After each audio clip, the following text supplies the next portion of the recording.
I just haven't been able to see that same value proposition when we talk about digital rental. I don't mind paying that much, but I need to get an experience out of it, whether that's through technology, as you know, Rebecca, or through that communal aspect of discovering something with someone sitting close by.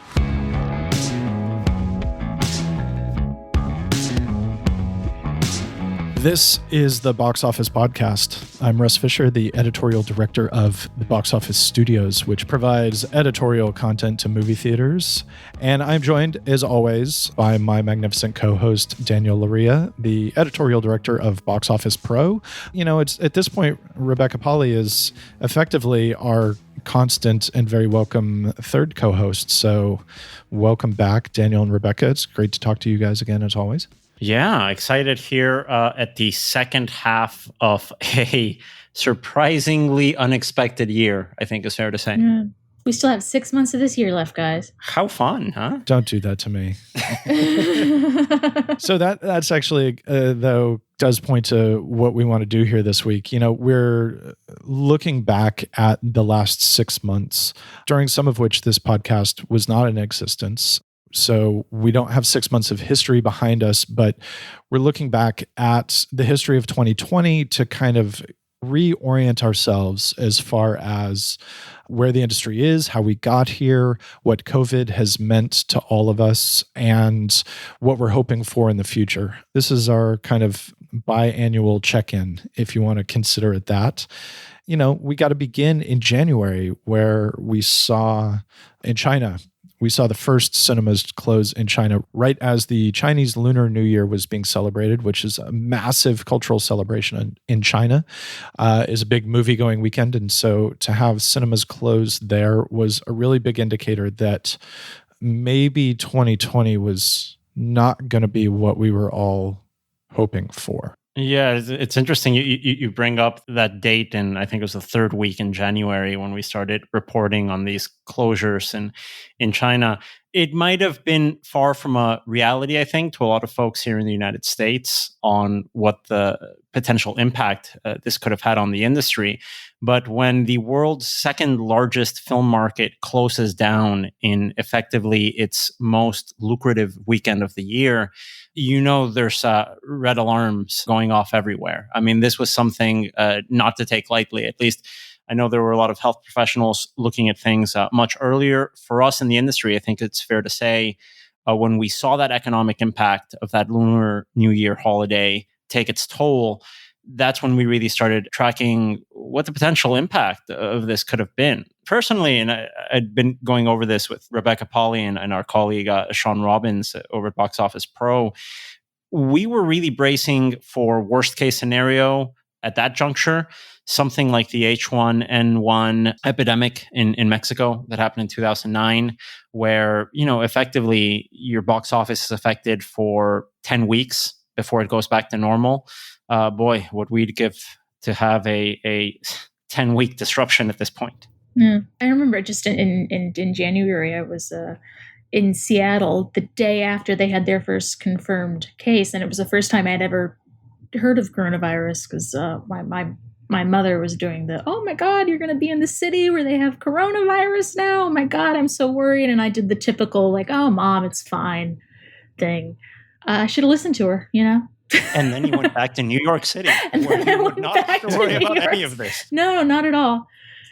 But no, I mean, I definitely, it was right after Art House Convergence, around the same time as Sundance. And it was one of those things that later on, you know, we heard, oh, people were getting sick at Sundance. There were cases at Sundance. There were cases at all these conferences and all these shows that at the time we didn't think of them as what they would end up being. It was in February for me where my wife and I had the conversation that was, you know, we sat down, we were both kind of up on news coming out of different territories, you know, at that point, not just China, it was Italy, you know, northern Italy closed in mid-February, which seemed outlandish. And it was in the middle of February sometime that she and I spent an evening after our baby went to sleep, and we were like, is this actually going to be a thing that we need to deal with? Can the United States possibly submit to quarantine? Can Los Angeles, where we live, actually close down?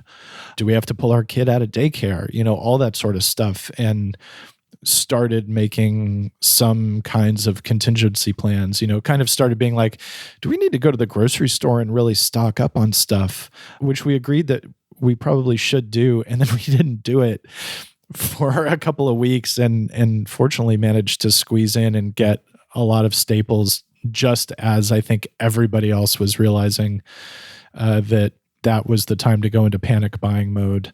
All of that very fraught, strange time, and that kind of set the tone, I think, for us. February for me was definitely, they're not going to cancel CinemaCon. Yeah, it's interesting you bring that up, Rebecca, because that was a real conversation that was happening in mid-February. And I think the impetus for that, the catalyst for those conversations was Mobile World Conference, which is the largest mobile phone convention in the world. They canceled their 2020 event, which was intended to be in Barcelona in mid-February. That was the first big sort of conference to cancel. And we started hearing reports about, what would happen with the Berlin Film Festival. There were some cancellations of people attending. There were real question marks. And I remember chatting with lots of folks in the industry, obviously, as we're putting together our CinemaCon edition of the magazine. And there were a lot of very real questions on, are they going to cancel? No, there's no way big conferences are going to get canceled. I think during that time, Russ, I remember it so clearly, we're brainstorming how we wanted this podcast to look like. And I remember telling you, hey, let's look at South by Southwest in March. I think that's going to tell us the answer if there's going to be a CinemaCon or not. Right. And then the South by cancellation, which happened relatively late, just as the CinemaCon cancellation did, was certainly a big deal. I also, as we're talking about this, I really think that, oh, you can probably hear my baby in the background. That's nice. Welcome to your guest spot, Alexander Lee. It's nice to have you on the show, even from a different room.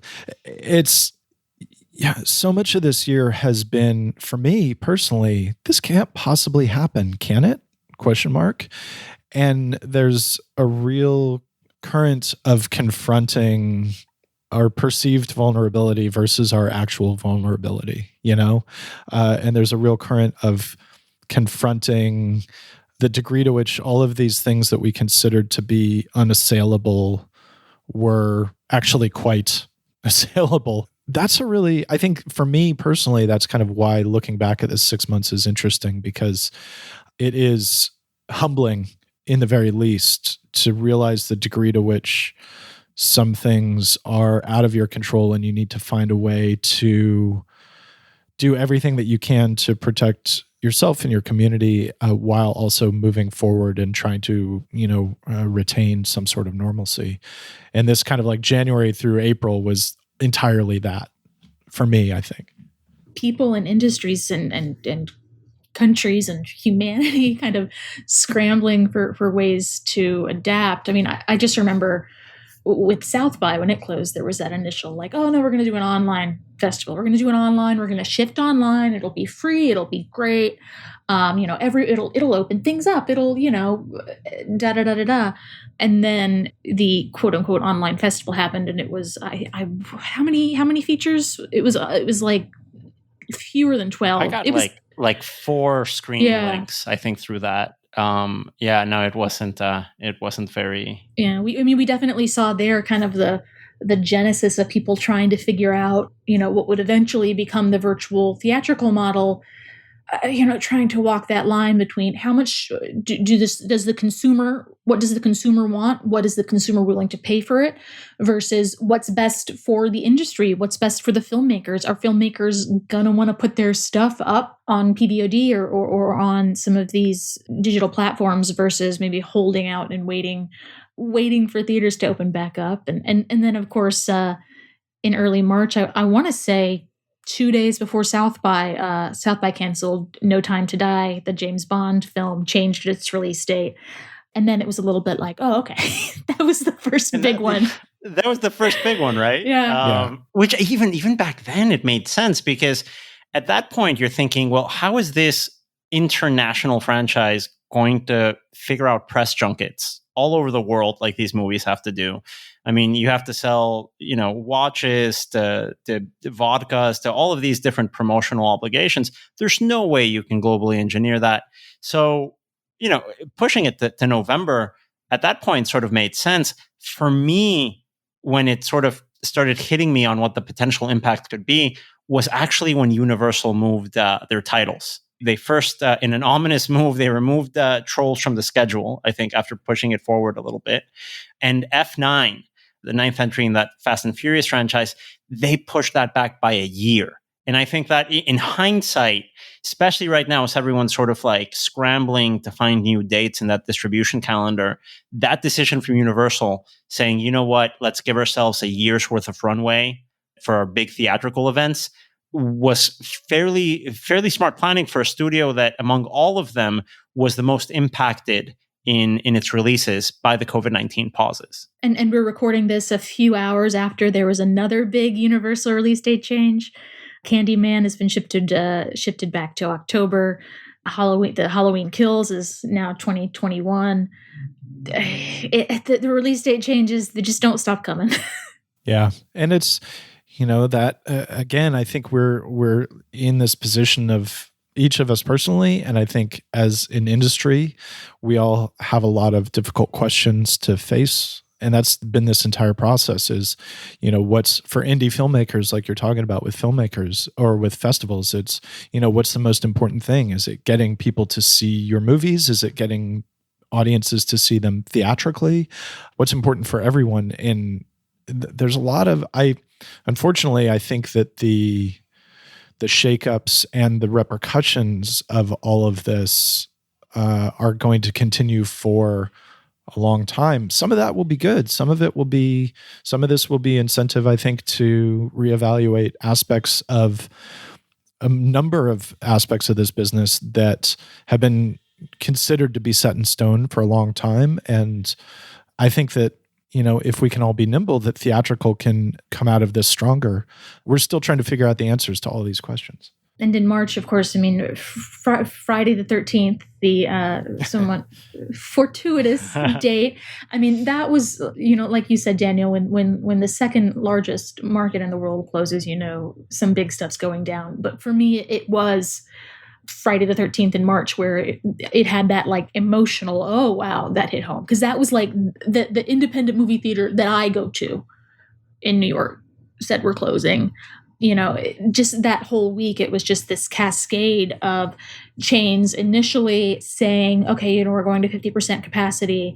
And even at that point, it was clear, like, okay, everyone's going to close eventually. And within a few days, that proved to be the case. And it was for Box Office Pro, keeping on that news, it was the craziest week I've had. Oh yeah, absolutely. It was one of those busy nightmare weeks where it's surreal that you're reporting what you're reporting in real time. I think actually, to be fair, for us, it probably started in that sort of, it's Wednesday, March 11th. I'm at home sort of seeing these reports about the NBA canceling its season and that Tom Hanks has it and he was in production of a movie. Oh, I hadn't even thought about that you could be in production of a film and the production of a film would be paused indefinitely because of these cases. And so that completely opened, I think in my mind, of saying, well, it's more than just like a temporary business pause. A lot of things are going to be impacted by this. And of course, that night, March 11th, I think it was hours after the Tom Hanks news and the NBA suspending its season, is when we got that official confirmation of NATO officially canceling CinemaCon 2020. And at that point, I think it was quite obvious for all of us that the next week would be a very busy week. And to give you a sense of how those days passed, beginning on March 16th, 17th, in that week alone, I think it was around St. Patrick's Day, most cinemas around the world, I believe, had closed their doors. Definitely in the United States. In the US, all major circuits had announced suspension of operations. And effectively, the top cinema markets around the world had begun this ramp down process. And for the first time in history, this industry, in a unified way, closed their doors for an indefinite and very scary future. And you say unified, and that's definitely the case. But at the same time, it was so fractured. I mean, I just remember those days kind of frantically checking the Facebook pages of individual theater circuits and international markets to try to figure out what was going on. And just the sense of confusion back then that you didn't know who was closing down, who was still open, when they were going to close. There's been a real move over the last couple months to really come together as an industry to try to get through this, and then through the reopening process as well. But just, I mean, I don't know, maybe that's my cynical nature coming through, but in the very early weeks, it felt like every man for themselves almost. Like just a sense of panic and no real cohesion going on. Oh, and it's tough because at a certain point, there's a difference between a sort of like unified. There's a difference between cohesion and collusion, right? And that's the really tricky thing, I think, in any industry, where you don't want to, overstep collaboration and those boundaries to a point where it can be perceived as something illegal between competing parties. And I think that was definitely the case in the shutdown and the ramp down. But at the end of the day, we still had, within a week's time, most screens in the US going dark, where as we can report right now here in early July, the reopening effort has been anything but cohesive or coherent for that matter. I will say March 11th was the last day I actually went out and did something. March 3rd was the last time I saw a movie on the big screen, which was The Personal History of David Copperfield, which we actually have a feature on in our big comeback August issue. So it feels a little full circle, but that was March 3rd for me. What about you guys? Yeah, the weekend of March 7th, 8th was the last time I did anything. My wife and I went, and our son went to a party on the 7th. And even at that party, they had implemented no handshakes, no hugging. Everybody was kind of crammed together, but it was eliminating any real personal contact. And it was a party that a friend of mine throws every year. He makes like 200 pounds of sausage by hand, and it's the Casimir Pulaski Day celebration in Chicago inspires this thing. And so we do that. So we went to that. I went to the movies that night. I went to the Egyptian in Hollywood. Appropriately enough, I saw 2 remakes of the Fritz Lang film M, in which an unseen killer is stalking a population and unlikely collaborators unite to track it down. Looking back at that now, I'm like, oh, okay.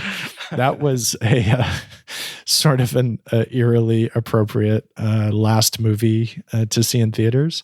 And then, I think that it was the 11th or the 12th that we, like, my wife and I were already both working from home. Both of our offices had closed at that point. And it was the middle of that week before the 13th that we pulled our kid out of daycare and just said, like, well, okay, I guess we're home now. It caught us right in the middle of our production of the big CinemaCon issue, which is the biggest magazine issue we have each year. So at that point, I think Rebecca, myself, and our colleague Kevin Lally had been working from home for weeks, basically in these like 18, 20-hour work days in our pajamas, just going crazy, proofing page after page of magazine designs.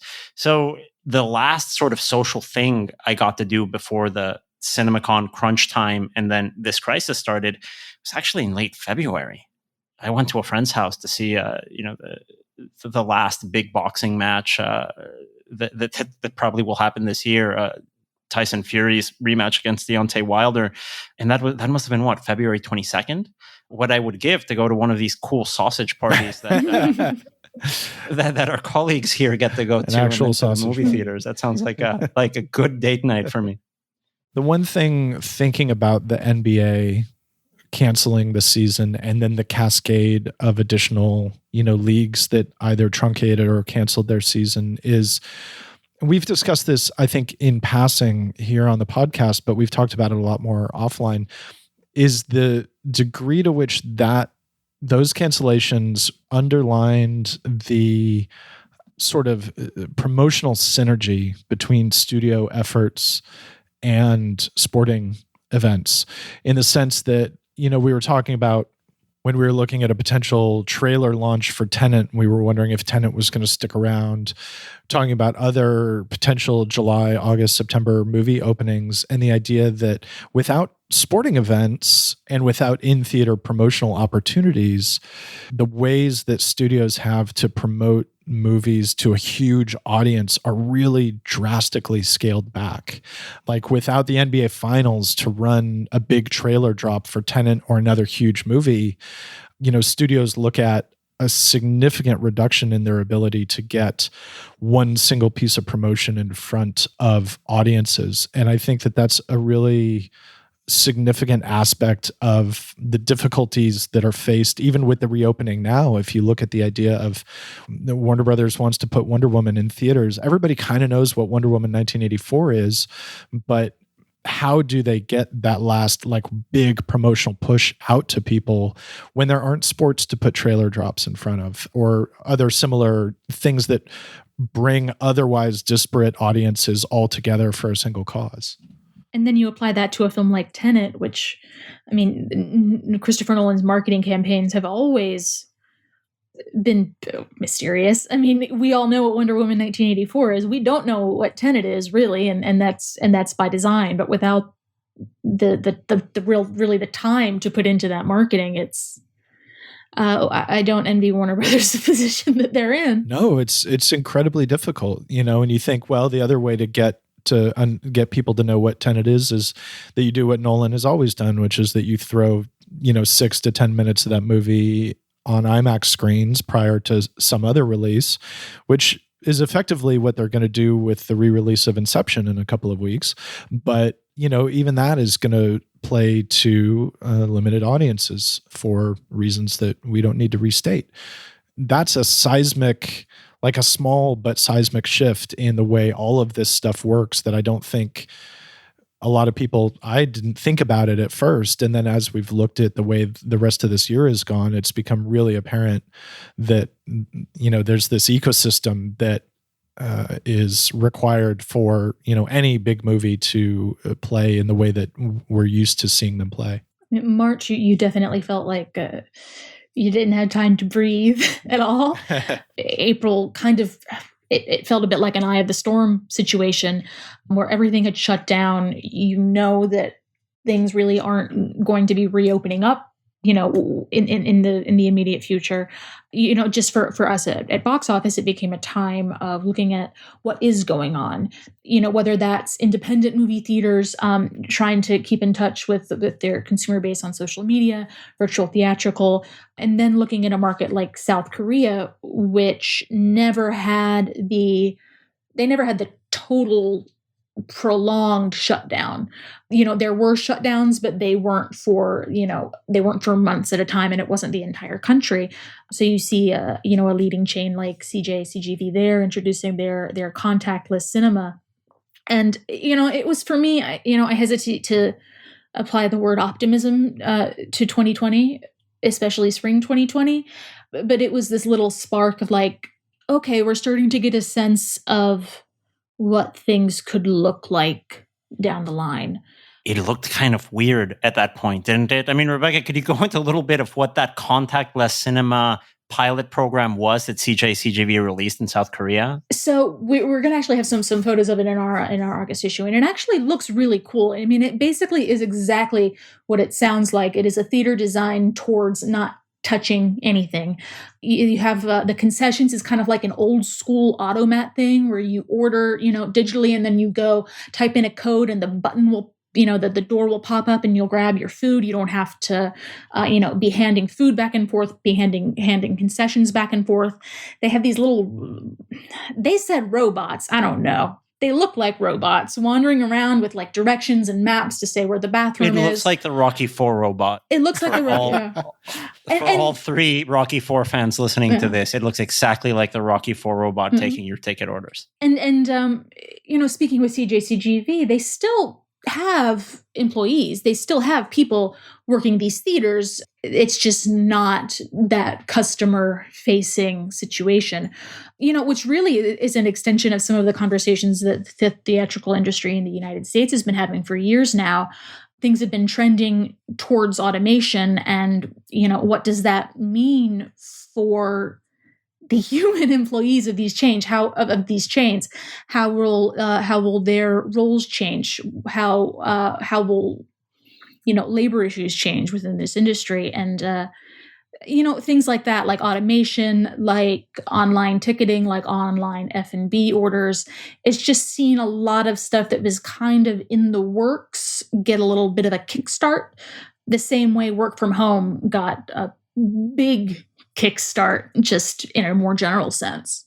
And such features like digital ticketing, for example, that audiences in the United States are familiar with it through giants like Fandango, which is a third-party aggregator. In other markets, it's a mixed bag in terms of how popular digital ticketing is. In markets like China, it's a dominant force for people to buy their tickets online. In the US, a little bit less so. And actually, it's a lot more folks, I think, are used to buying movie tickets through a third-party aggregator like Fandango than through a cinema's own website. And that's something that full transparency, our parent company has been doing. It's one of their business lines. And in talking with them through this crisis, it's one of the things they've sort of revealed is seen a big uptick in markets that have already reopened. The amount of movie theater chains that are adding their own digital ticketing element and selling those tickets online as opposed to physical sales is one of the first obvious changes. One of those contactless cinema features that CJCGV rolled out is this sort of like concessions order through your phone.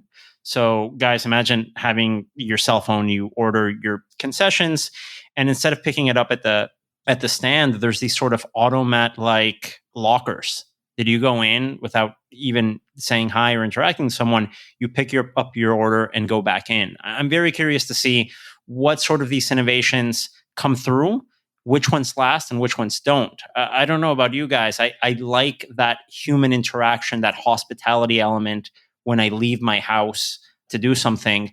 But at this point, I'd rather have the least amount of contact possible. I'm team don't talk to people normally. So that's where I'm coming from with that. Just the issue of reserved seating. I mean, within the last couple of years, it picked up here in the United States. It was always more of a thing in Europe, and in the United States, it never really was. And just within the last year or two, you would see these big chains like AMC and Regal kind of adopt reserved seating, and now reserved seating or something similar to that is proving absolutely essential as chains reopen. And you have to know where people are going to sit, because you have to know that there's going to be enough distance between them. You don't necessarily have to know like this person's going to be in seat K10, but it's not just a matter of, just go sit wherever you want. We're seeing a lot of the innovations that were in the works being accelerated in a big way. So part of that transition to pivoting and innovating to new avenues for this industry has been the way that a number of exhibitors in the United States have embraced video-on-demand home entertainment platforms.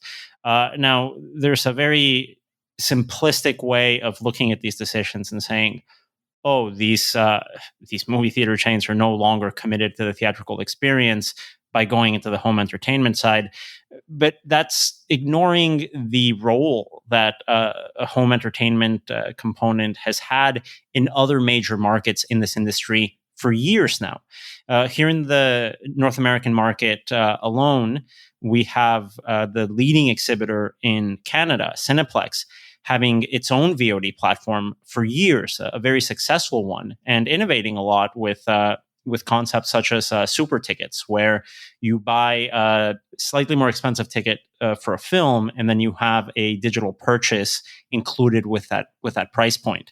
In the geographic North America, my compatriots over in Mexico at Cinépolis, the number one cinema chain in Mexico, have also had a VOD platform for years and years, where they've also had additional revenue coming in. Before COVID-19, AMC Theaters made headlines in October by being the first major exhibitor in the US adopt its own VOD platform. Since then, we've had other exhibitors such as Showcase, which is part of the large Viacom conglomerate, and Alamo Drafthouse also roll out VOD platforms of their own, which I think is interesting as we sort of see, well, what role do they play? Not only that, but also concepts like the virtual theatrical model that we dedicated a whole episode to earlier in this podcast's history, where a distributor will have a digital platform that will have a rev share based on a digital rental of a film with participating art houses. I'm very curious to see how those evolve in the coming months.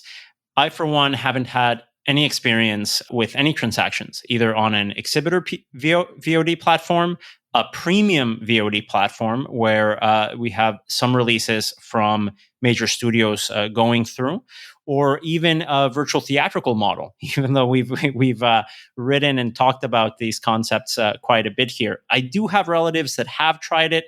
I'm curious, have you guys done anything like that so far in your media consumption? I've done just a little bit, but for me, my general avoidance of it is not actually avoidance. It is what's a nicer way to say collateral damage. I don't have a lot of time, you know. I do most of my movie watching right now, unfortunately, broken up into like 20-minute chunks because I'm trying to do my job and help raise a child while my wife's job has become incredibly demanding. She works really long days right now. So like being able to sit down and say, oh, for the next 2.5 hours, I'm going to watch a movie that I pay $20 for is by and large an option that's out of my reach for the time being. I feel pretty okay, you know, breaking up a movie that I own on disc or something on Netflix or whatever into 20-minute segments. But if I'm paying $10 to $20, which I'm willing to do, I do want to be able to sit down and give it my undivided attention. And the ability to do that is unfortunately super rare right now. Jeffrey Katzenberg wants to know why you haven't subscribed to Quibi.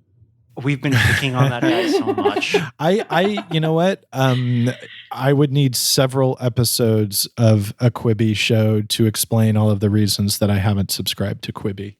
And I feel bad too. He's one of the few like name executives that I've had like a pleasant social conversation with at CinemaCon. And I just like, we cannot stop finding ways to bring Quibi into this conversation. Yeah. I've done one. There was an independent theater in, I think the Roxy in San Francisco that had, I don't even know if you would technically call it a virtual theatrical release, because it was literally just pay $5 and log on to the Zoom call.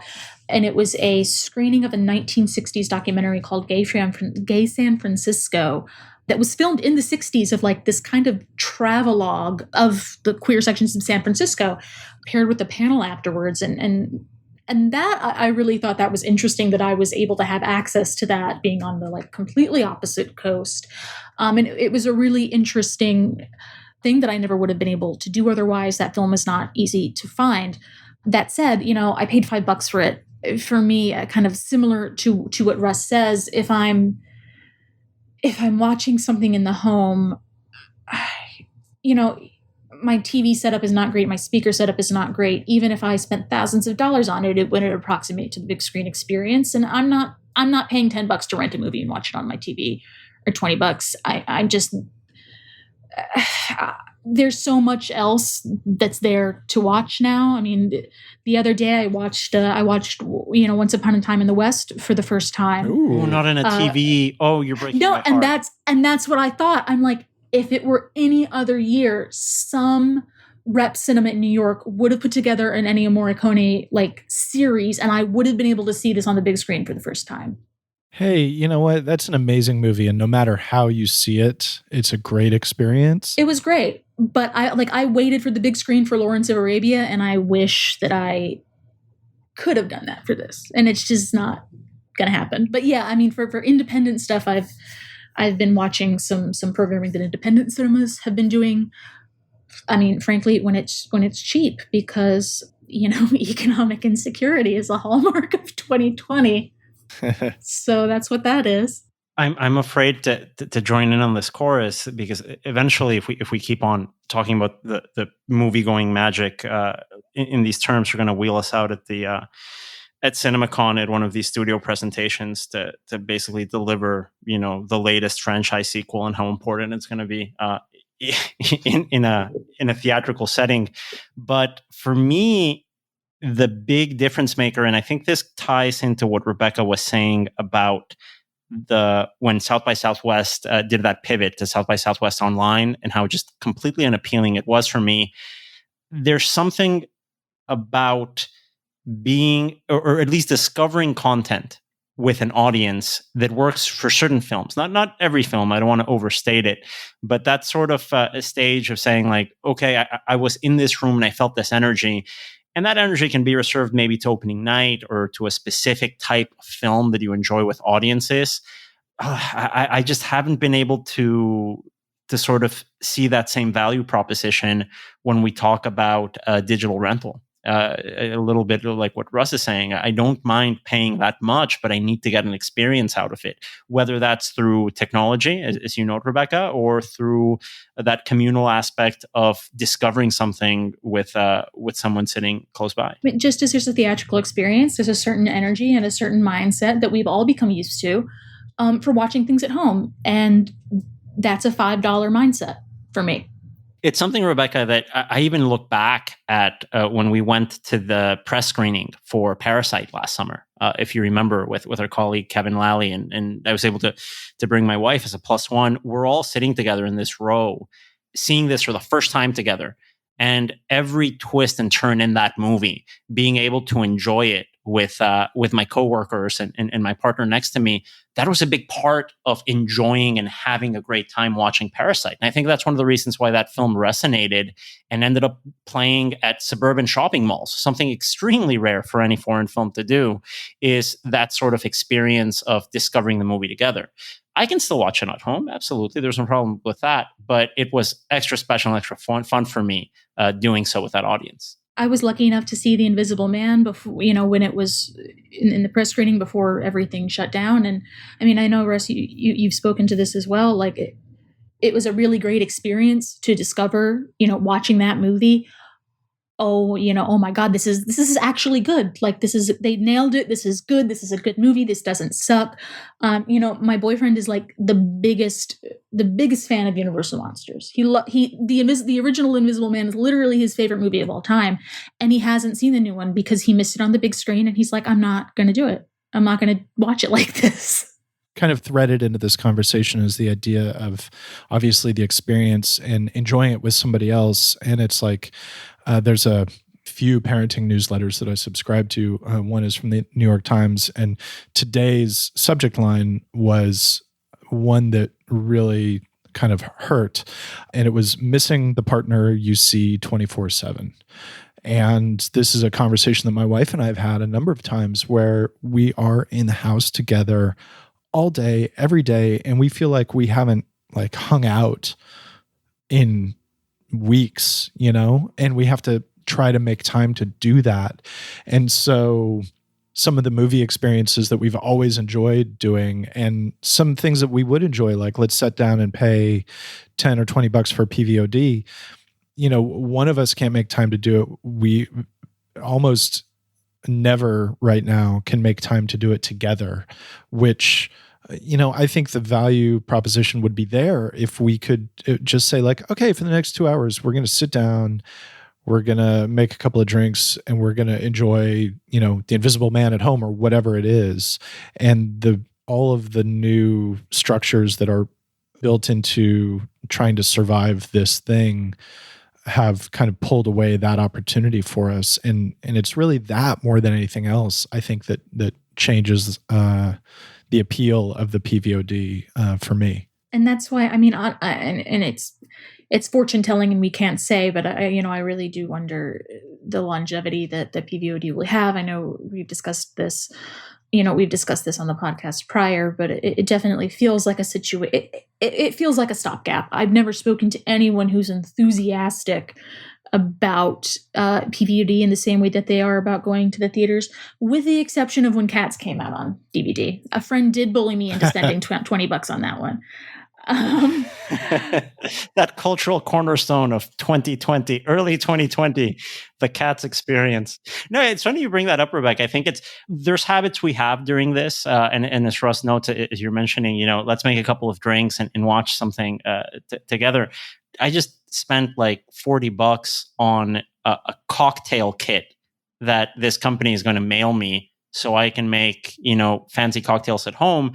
That, it's not something I'm particularly fond of. It's not something I'm a huge fan of, but I'm trying to sort of keep these like at-home date nights relevant and interesting and fresh. And you go out of your way to sort of bring in factors, and maybe PVOD and its success, we've talked about that. It could have that certain situational success in a way that the second I can buy a cocktail outside, I'll probably do so and not get it mailed to my door.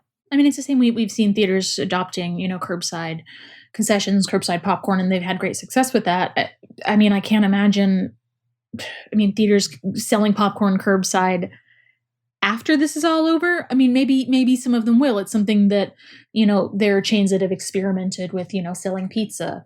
We didn't get that press release on mid-April, how it was a record day for popcorn to-go sales from the theatrical industry. It's important to sort of remind yourself how this situation brings some mini quote-unquote records and mini trends that, as we know, might not have a big lasting. Not for nothing, Daniel and we're both in New York. No one's doing that here that I know of. No one has cars here that I know of. Like, I know a couple people. I'm like 14 miles from a movie theater. Yeah, I think that'd be difficult. We don't have that car culture. That same way there's a drive-in cinema up in Brooklyn. I don't have a car.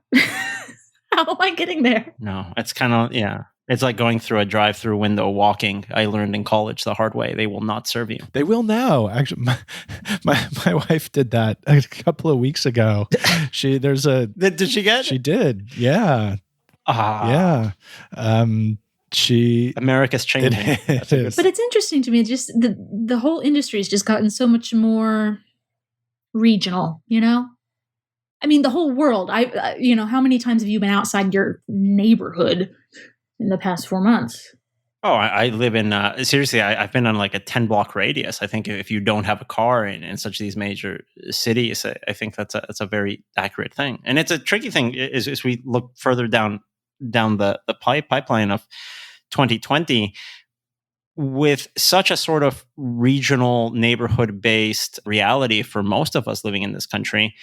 How do you plan a wide release? Russ, you already mentioned the difficulty in marketing a wide release when you don't have big TV events like the NBA playoffs where you can dedicate some of that ad spend.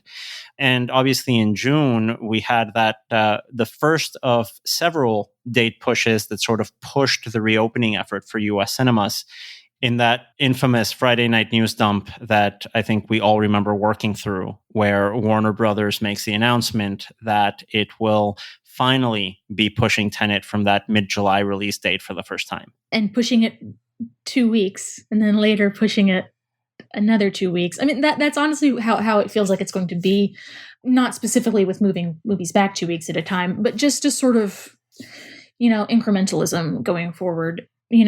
A movie will appear in one market and then another. Things are going to be much more spread out, much less concentrated on opening weekends, maybe much more reliant on word of mouth. I think, I hesitate to, say that's a good thing with anything about this because, none of it's good. But there has been a definite concentration over the last just a few handful of years. Like if you don't make, break records and make a ton of movie in opening weekend, then, screw you, your movie's a failure. And I feel like we could maybe be going in the opposite direction now where everything's a bit more gradual because everything is so fractured and numbers do change from day to day, from market to market. And there's really no way to keep it cohesive, at least in the United States. And redefine what success looks like, right? I think that's going to be an important sort of thing that we have to keep in mind. It's something Catherine Taft, the head of distribution at Disney, mentioned it's in Europe. We really have to reassess what success is going to be theatrically for the foreseeable future as we recover from this crisis. For example, I think one of the big stories in the box office from last year, I mentioned it briefly, is the 50 million domestic take that Parasite did in its run to win Best Picture at the Academy Awards. That's not Walt Disney numbers, but that's a massive amount of money for a film that could have never imagined getting to those heights, I think, in a market like the United States. I think it's a good opportunity to, as Rebecca says, recalibrate those expectations and sort of emphasize the success stories that aren't necessarily $200, $300 million mega hits. At the same time, it's tough with traditional theatrical, over the last few months, either non-existent in the United States or very, very limited. We've been seeing other ways that studios have been getting money for their releases, PVOD and virtual theatrical, which we mentioned previously, but also drive-ins. And an issue that we're seeing is, how do you measure financial success for that at all when reporting is not accurate, reporting is spotty, reporting is not consistent from market to market, from studio to studio? Are studios reporting drive-in numbers consistently, or are they not? We know that VOD providers, whether it's Netflix or Amazon or a studio like Universal with Trolls World Tour, they release their VOD numbers sometimes. Sometimes they choose not to. Maybe they choose to when it looks good and they choose not to when it doesn't. I really agree. We have to recalibrate what success looks like for movies, in terms of box office, in terms of finances. But, I really do think that there's going to have to be a behind the scenes, reassessment of the strategies that we use to do that, because especially with VOD right now, the reporting is just, it's not there. It's not where it needs to be to have a consistent, accurate picture of what's going on with these films. Well, and with something like Trolls World Tour, you can say, or The Invisible Man or anything on PVOD, you can at least report sales or rentals, right? Netflix makes it a lot more murky, where they're like, oh, this, whatever title got this, hundreds of millions of plays, but what constitutes a play exactly? Right. They changed it to like, if you watched it for 2 minutes or something, it was a play. Which is absurd, especially when you take into account that the default UI for Netflix auto plays stuff if you hover on it long enough. So it's like, well, does that count as a play? Is that enough? And I agree that all aspects of the streaming ecosystem need to be a lot more transparent when it comes to data reporting. Of course, it's in the interest of some of these companies not to be transparent with their reporting. And I don't know that this situation, that COVID, is actually going to improve things on that front. I mean, that was where I was coming from. I mean, in March, I was like, okay, well, maybe VOD reporting, maybe there will be the industry will come together, and there will be someone who will take the lead here on ensuring that VOD can be represented accurately. And that was real naive. Well, I think the conversation, as we sort of shift to reporting on this industry, but at the same time being big movie fans and contributing in our own little minimal way to part of the critical conversation around cinema, we are all active in either critic groups or submitting our respective top 10 lists to different publications. That brings up a difficult sort of question as we look at the paltry number of movies I think we've all seen so far in 2020. What do we have as our best of 2020 halfway through the year? I can say personally, I've only seen 3 new releases this year, and 2 of them I saw during the awards cycle last fall. How about you guys? How many movies have you seen so far? Do you have any that sort of stand out in the first half of the year? I don't know about how many I've seen. And now for me, this year was a difficult year even before COVID, because my car was totaled in January through no fault of my own, fortunately, which constrained my ability to get out to movies. And then we had a big family health crisis in February, which basically dominated that month for me. So I was already pretty far out of the loop for 2020, even before COVID began. I have 3 movies that stand out as big favorites so far. And like you, they're all movies that were part of the festival or the awards scene in late 2019, which are Portrait of a Lady on Fire, which I think is a magnificent movie, absolutely beautiful, powerful in a variety of different ways, which I think it had its official kind of, wider release around Valentine's Day this year. So I'll count it. Amazon's The Vast of Night, which is this really wonderful, so it's almost like a Twilight Zone. I mean, it's not almost like a Twilight Zone episode. It's explicitly structured as sort of an homage to the Twilight Zone, but it's a small movie made by a first-time filmmaker with virtually no resources and is wildly successful, I think, by any measure, but certainly looking at the way it was produced, which was fully bootstrapped, skinnier teeth, kind of like grabbing everything you can. And it's a very cool movie about a couple of high school kids who encounter aliens, for lack of a better word, in their small town in the 50s, or is it the 60s? Anyway, regardless, great movie. And then The Color Out of Space, which is, an H.P. Lovecraft story adapted also to sort of an independent, bizarre, very colorful and weird movie starring Nicolas Cage and a number of other people.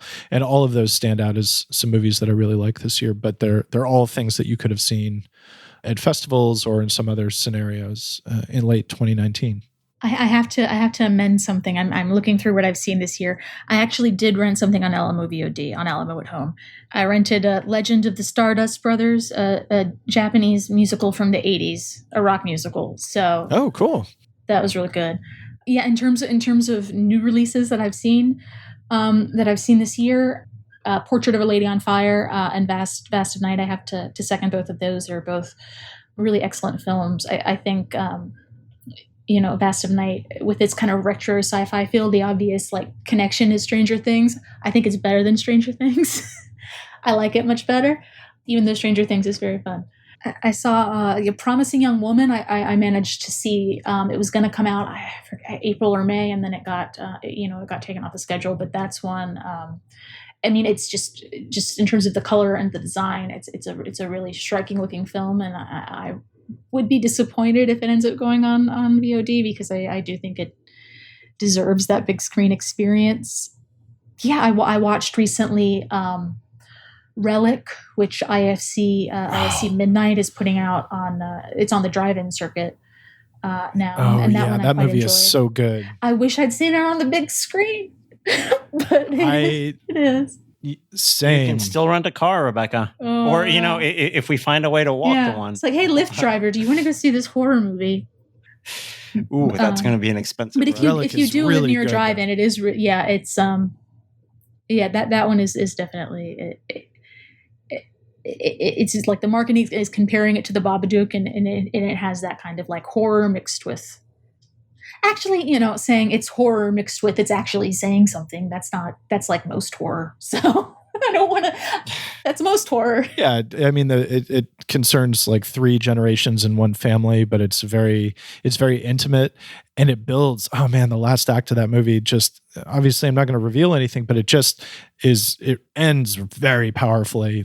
I liked the first half of that movie, and then the back half of Relic just floored me. I thought it was absolutely terrific. I was getting some House of, what's the Mark Danielewski book? House of Leaves? I was getting some House of Leaves vibes. I've never actually read that book. I know of it, but I've never read it. So interesting. That's neat. And continuing these genre vibes, I have to say, for me, of the 3 that I've seen so far, the only one that I think is very much worth seeing is the Brazilian film Bacurau that we spoke about a couple of months back when it premiered through the virtual theatrical model through Kino Lorber, which I believe should still be available. I think it is through their Kino Now website. So if you can check out the film, we've spoken in different occasions of our admiration for someone like John Carpenter in being able to make movies that are smarter than they should be and really entertain you while working within not the confines of genre, but really expanding the scope of what genre can do in terms of social commentary. And For me, Bacurau is a perfect John Carpenter movie set and made in Latin America. I grew up in a number of countries in Latin America. Two of them are, along with the United States, very deep into this COVID-19 crisis. Brazil and Mexico, both countries I spent time living in, and both really struggling. On the Brazil side, if you look at everything that's happening in 2020, this protest movement around the death of George Floyd that happened not only in the United States, but really across the world in a number of different countries, it sort of struck a nerve that a lot of these tensions aren't specific to the United States. And I think that that couldn't be truer than a country like Brazil, where this sort of racial violence and impunity happens way too often. And a movie like Bacurau, I think, is a wonderful sort of commentary while being a very fun movie on the state of where Brazil is today. It's a fascinating movie where, if you see the sort of two big Brazilian films that have gotten a lot of attention over the last year, this one and the documentary The Edge of Democracy, which I believe that was either shortlisted or nominated. That was nominated. Yep. It was nominated. I personally thought The Edge of Democracy was a little bit too blunt. I mean, a little bit too direct. And I understand why it would be. It's really a documentary that's trying to take a political reality that's very fragmented, fractured, and sort of expose it to the rest of the world. I was able to connect spiritually with the situation that a lot of my personal friends are going through in Brazil through a movie like Bacurau a lot better than I did through a documentary like The Edge of Democracy. So I think in the context of everything we've seen in 2020, from the access to medicine to the role that people of color are having in being afflicted with this crisis more, to the role that poverty has in the access to things and what privilege can do in terms of impunity and violence. Bacurau, I think, is one of the a few masterpieces that I can just rattle out in a short list of the last 20 years in terms of being very accessible from a genre and popular cinema perspective. In terms of Mexican cinema, I will say this is a film that I have caught up on during the quarantine, and I really wish I'd seen it on the big screen. I watched my first Santo movie. That is Santo the Luchador. Santo the Luchador, and this is Santo and Blue Demon versus the monsters. So you don't have you don't have that cultural commentary necessarily. You don't have. You do. I think you do. There's another podcast weekend. He's our James Bond. Santo means a lot to us. You do have a luchador punching Dracula in the face. Oh, and like vampire women, mummies. I mean, like rival soccer fans at some point. It's he's a national treasure. We do love our Santo. Those are wonderful movies. I can't believe I'd never seen a Santo. Have you seen this Santo and Blue Demon versus the monsters, Russ? He fights their monsters and he fights them. He wrestles them, to be specific. I have a close friend who grew up in Mexicali and was a big film fan. And in the 90s, he and I kind of traded movies a lot. And he did me the favor of introducing me to many of the Santo movies. And I thank him for that. With Santo, I think I speak for all of us here at the Box Office Podcast, where we say, thank you. Exactly. Thank you, Santo. Thank you, Santo. I'm still looking forward, Rebecca, to when Santo can come back with or without Blue Demon and defeat COVID-19 and save the world once again. We can only hope, or at least that seems to be a more realistic approach to tackling this than what we've seen lately. Hey, you know what Santo does? What? Wears a mask. Oh.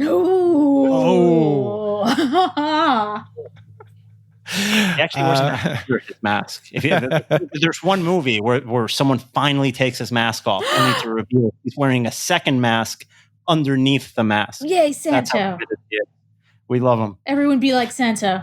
The real Santo is inside us all along. There's, I think, still a lot to learn from what we've gone through in 2020 already. And as we've said, there are a lot of things here that we personally and as an industry will be grappling with into the near future. But we are optimistic about the back half of this year, and we'll all be optimistic about 2021 at this point.